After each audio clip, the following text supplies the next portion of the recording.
ई अहमद से हम सबसे पहले मिले और उन्होंने कहा कि आपके विचार की मैं गजब की प्रशंसा करता हूं, गजब आपने सोचा है, लेकिन एक मंत्री होने के नाते, मिनिस्टर होने के नाते, किस साल की बात है ये बात 2005 की है जी।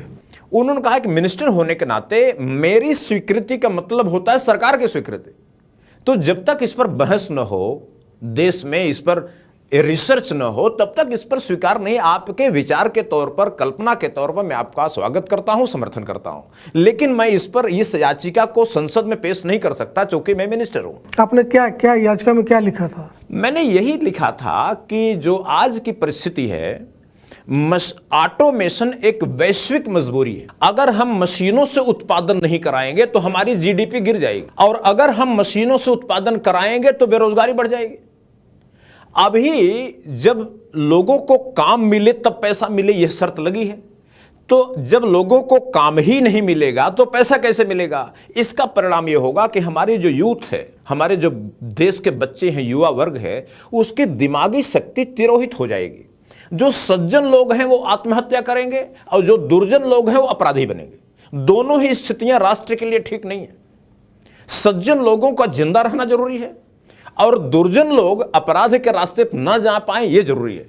इसके लिए जरूरी है कि उनकी जेब तक पैसा पहुंचाया जाए, जैसे भी पहुंचाया जाए। मैंने एक रास्ता बताया है कि मशीन का पैसा लोगों के खाते तक पहुंचाया जाए, लोगों के बैंक अकाउंट खोले जाएं और अकाउंट में डायरेक्ट पैसा ट्रांसफर किया जाए। और सकल घरेलू उत्पाद में सरकार कहती है कि इतना पैसा 17% खेती का हिस्सा है, कृषि का, और बाकी जो हिस्सा है 83% वो इंडस्ट्री का है।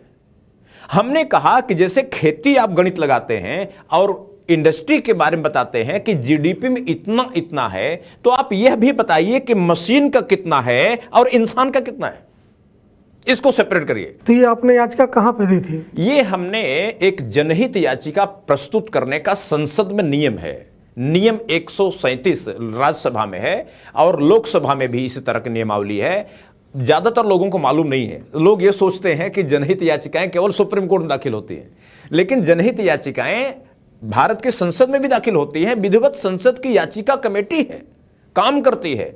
मेरे को बात मालूम था जब मैं आईएएस के लिए पढ़ता था, तो मैंने उसका उपयोग किया कि मैं एक जनता का शुभचिंतक होने के नाते, मैं एक देश का नागरिक होने के नाते मैं ये पेश करना चाहता हूं। चूंकि उसमें 2 एमपी की जरूरत होती है, 2 सांसदों का समर्थन चाहिए होता है, लेकिन चूंकि विषय बड़ा था, देश में कई लाख करोड़ का ट्रांजैक्शन होना था, फंड का डाइवर्जन होना था, इसलिए हमने सोचा कि हम 1-2 सांसद के बजाय ज्यादा लोगों से मिले। हम लगभग 450 सांसदों से मिले और मुझे लगभग 380 सांसदों का समर्थन मिला और 137 सांसदों ने लिखित में नोटिस दिया। 112 तो लोकसभा के थे और 25 सांसद राज्यसभा के थे। बाद में उसमें बहुत लोग मिनिस्टर बने, मुख्यमंत्री बने, इस समय भी मुख्यमंत्री हैं। कौन है? 1-2 नाम जैसे सर्बानंद सोनोवाल आसाम के मुख्यमंत्री हैं और अभी मोदी सरकार में मिनिस्टर हैं अर्जुन मेघवाल, रामदास अठावले, संतोष गंगवार। इन लोगों ने समर्थन नहीं किया। इन लोगों ने विधिवत नोटिस दिया, नोटिस देकर के बहस की मांग की, अपने अपने घरों पर गोष्ठी रखा, डिनर दिया, जिस पर 30-30, 40-40 सांसद, 2.5 साल हमने सांसदों के साथ संवाद किया रात रात में। यह तय होने के बाद संसद में सारा मामला गया और यह हुआ कि मशीन की मेहनत, मशीन से जो पैसा पैदा हो रहा वो अलग से गणित लगाई जानी चाहिए और मशीन की मेहनत से पैदा हुए धन पर देश के वोटरों का अधिकार है और जो इंसान से पैदा हुआ धन है वो उसका अधिकार है जिसका वो पैदा कर रहा है। तो इस तरीके से साम्यवाद पूंजीवाद का एक बैलेंस कायम हो जाता। तो इस पर बहस हुई संसद में 6 मई 2008 को बहस तय हुई और एक दिन पहले राज्यसभा में या लोकसभा में? लोकसभा में। एक दिन सोमनाथ चटर्जी और जो हमारे समर्थक एमपी थे, सांसद, इन लोगों का सहमति बनी। उस समय प्रियरंजन दास मुंशी थे संसदीय कार्य मंत्री। उन्होंने व्यक्तिगत मेरे से कई घंटे बहस किया। उन्होंने कहा भाई मैं भी एक समझदार आदमी हूं और गरीबों का प्रेमी हूं, मेरे को समझाइए। मैंने उनको समझाया, फिर वो भी समर्थक निकले। फिर डॉक्टर मनमोहन सिंह जी से उन्होंने बात किया और हमें तो जानकारी है कि सोनिया मैडम से भी बात हुई इस बारे में और संसद बहस नहीं हुई। लेकिन जिस दिन बहस होनी थी उसके 2 दिन पहले देश की सारी मीडिया में खबर आ गई। अब तक हम जो कुछ काम किए थे 3 साल, कोई मीडिया में चर्चा नहीं थी, लेकिन अचानक देश के सभी अखबारों के फ्रंट न्यूज थी कि देश के इतिहास को बदल देने वाले मुद्दे पर होगी बहस। लेकिन जब मीडिया में एक मामला उठा, तब यह पार्टी प्रेसिडेंट तक बात पहुंची और कारपोरेट हाउसेस तक बात पहुंची। उन लोगों में क्या हुआ हमें नहीं मालूम, वो तो कोई उच्च स्तरीय जांच हो तो पता चलेगी।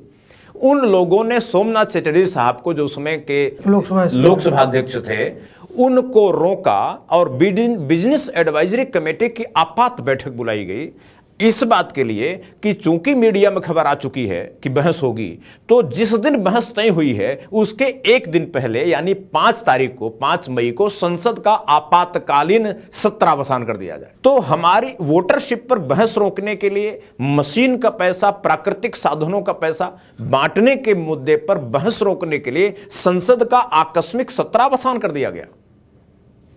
इससे एक नए प्रश्न उठ गए कि यह संसद किन लोगों का प्रतिनिधित्व करती है।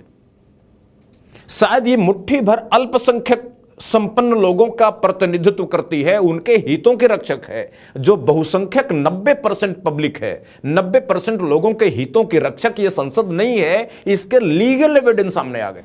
आपने जैसे बताया कि राज्यसभा में भी शायद आपका ये इसके बाद राज्यसभा में गया, जब लोकसभा का दरवाजा बंद हो गया, तब उस समय सांसद थे राज्यसभा में दिनेश त्रिवेदी, जो बाद में रेलवे मिनिस्टर बने, टीएमसी के थे।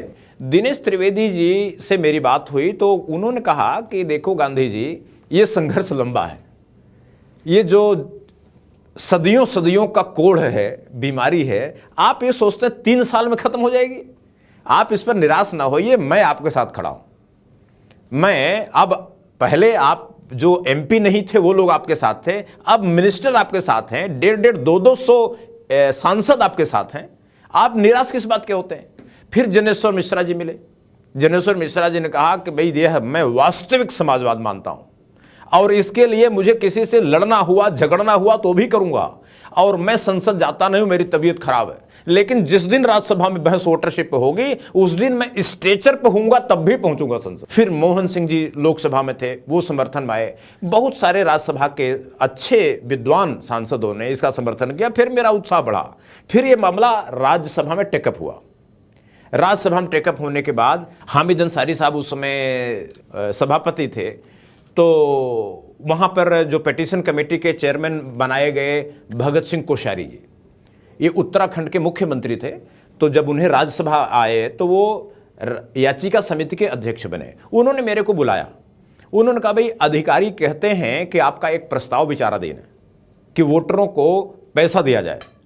तो उन्होंने मेरे से मजाकिया लहजे में बोला कि वोटरों को पैसा क्यों दिया जाए, है ना, ये बात आपके दिमाग में कैसे आ गई? फिर हमने उनको कारण बताया।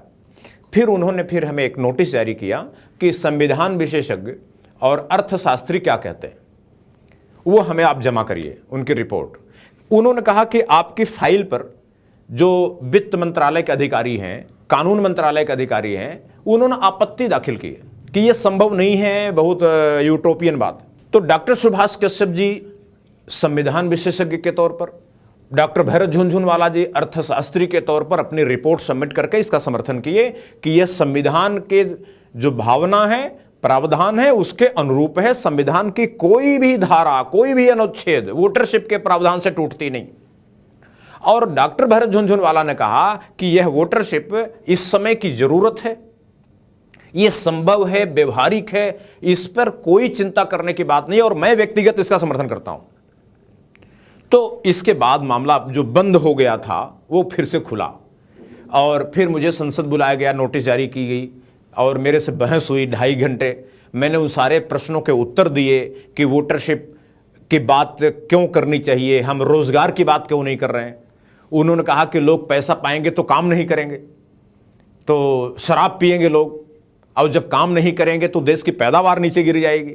फिर क्या होगा देश का, जब पैदा ही नहीं रहेगी तो बांटेंगे क्या। इसके अलावा ये मामला पूछा गया कि दुनिया भर में कहां कहां है, केवल भारत की बात है, आपके मन की कल्पना है क्या कि कहीं संसार में और भी है, क्या क्या फायदे हैं वोटरशिप के। मान लो इतना बड़ा कदम उठाया जाए तो इसके लाभ क्या हैं। मार्क्सवाद तो नहीं है, यह सवाल भी आया कि कहीं आप देश में कम्युनिज्म तो नहीं लाना चाहते।